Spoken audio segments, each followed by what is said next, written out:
Hi, beautiful souls. Let's talk about this today. Why women are coded to be poor. So, I was watching this video the other day on Instagram, and this is a response to that video. It's a video by midlife.muse, and you can, I'll try to find a link and put it in the description box or in the comments below. And she talks about how it is that from a very young age, women have been shamed for the way they look and feel like they're not beautiful or good enough. And because of that, we have to spend money covering up our flaws. And then when we get a little bit older later on in life, we now have to begin to spend money on things that make us feel worthy on our self-worth. And then later on, we spend money on dopamine, things that bring us dopamine. And because of the way that we are spending money in this way, it doesn't give us time to actually do what we love in life, to build our business so that we can actually have money and income that actually feels good for us. And by that time, time's running out. And we go in this cycle as a society, especially as women.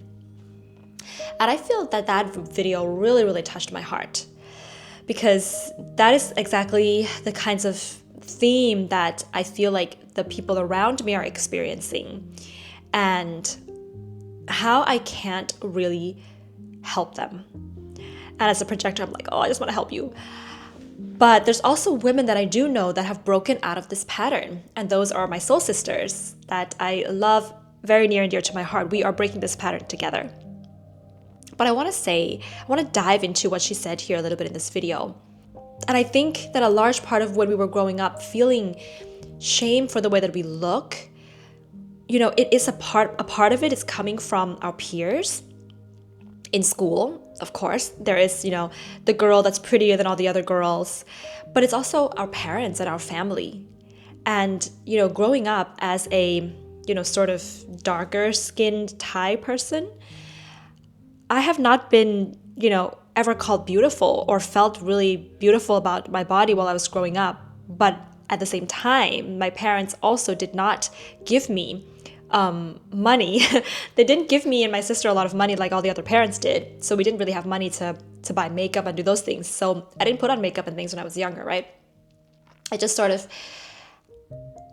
observed from a distance why this was happening in our society. And I know deep down in my heart that nobody is really ugly and nobody is really, beautiful in that sense. We're just different as human beings, and our differences are to be appreciated.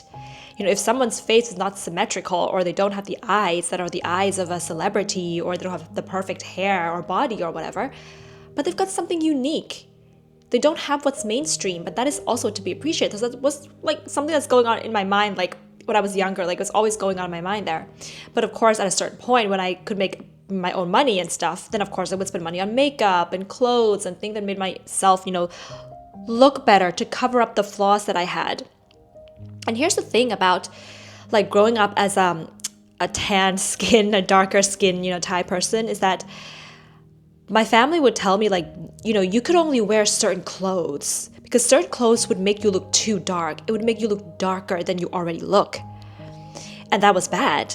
So you only have to wear clothes that make your skin look lighter, all right? So like yellows and stuff, you can't wear red, Don't wear those colors because it makes your skin look darker. Only wear bright yellows because it makes your skin look lighter. So that is something that I've really had to learn to break away from. And then when I started living abroad for the first time in my life, around when I was like 23 years old, my skin color didn't really matter. The fact that I was darker was actually something that was considered beautiful. And I was like, that was like a big shift in breaking through the self-sabotaging habits, breaking through the suppression of my culture. But of course, I was still in the habit of needing to cover up, my acne scars with a foundation, all those kinds of things. And now I'm in a phase in my life for the very first time where I'm no longer wearing foundation. I'm wearing as minimal makeup as I could wear.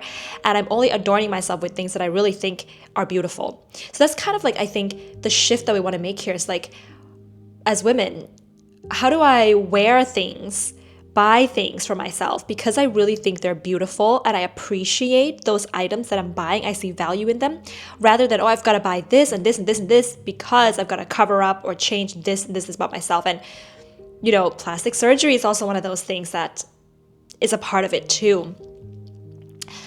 If you're doing plastic surgery because you actually love it, because there's something you find really fascinating about it, then by all means go ahead. If it's an experiment for you, but don't do it because it's like, oh, I don't like my nose, I've got to change it. And how much money do we actually spend on these things? And how much time do we actually spend? Because I feel like there is something there, like when women are not liberated in our bodies, we stay stuck in ways of needing to prove ourselves, which is the second point that she made here, is spending money on things that bring us self-worth because we're not really valuing ourselves from the inside, right? And here's the thing about self-worth. It's called self-worth. It all has to come from the inside. We cannot buy things or do things or stay in jobs that bring us a lot of money or sacrificing our lives to help out our parents because it brings us a sense of worth. That's not the core of self-worth. If you really are valuing yourself and feeling worthy, you should be able to feel worthy just for being alive without having to do anything, without having to get a job that makes this amount of income or making sure that the people around you, love you and people pleasing and those kinds of things that don't bring true self-worth, right? And so that is a part of why, I would say women, but a lot of people, humans in general, remain in jobs that looks good on the surface, that they don't actually like, because that is a validation that they're getting from outside, from external validation that is bringing them the worth that they seek. And that stops you from actually building your own business, having income online, maybe even taking a gap year to just figure your life out. That's scary because if I take a gap year, then people around me are going, especially in Asian culture. Oh, I cannot tell you, especially in Asian culture, it's like saving face, keeping up the image of the family or my own image. That's the most important thing. And we remain stuck in these jobs because we think that that's actually bringing us self-worth. But actually, that is just superficial self-worth. It doesn't last. You're still empty inside. And then you continue to distract yourself by spending money on things that actually bring you sort of external dopamine, serotonin, oxytocin, whatever happy hormones there are that you need from outside, because you can't get that in the job that you do. You can't get that in the career that you have. You can't get that with the way that you look. You can't feel happy about those things inside of yourself, right? And this cycle is what keeps women financially poor. And how do we break this pattern? I feel like if you're watching this video, you've either broken the pattern already or you're on the way there. You're considering it. You're considering the fact that there are other ways you'd like to spend your money.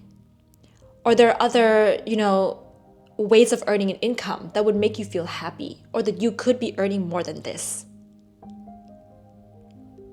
And that you can actually take charge of your finances.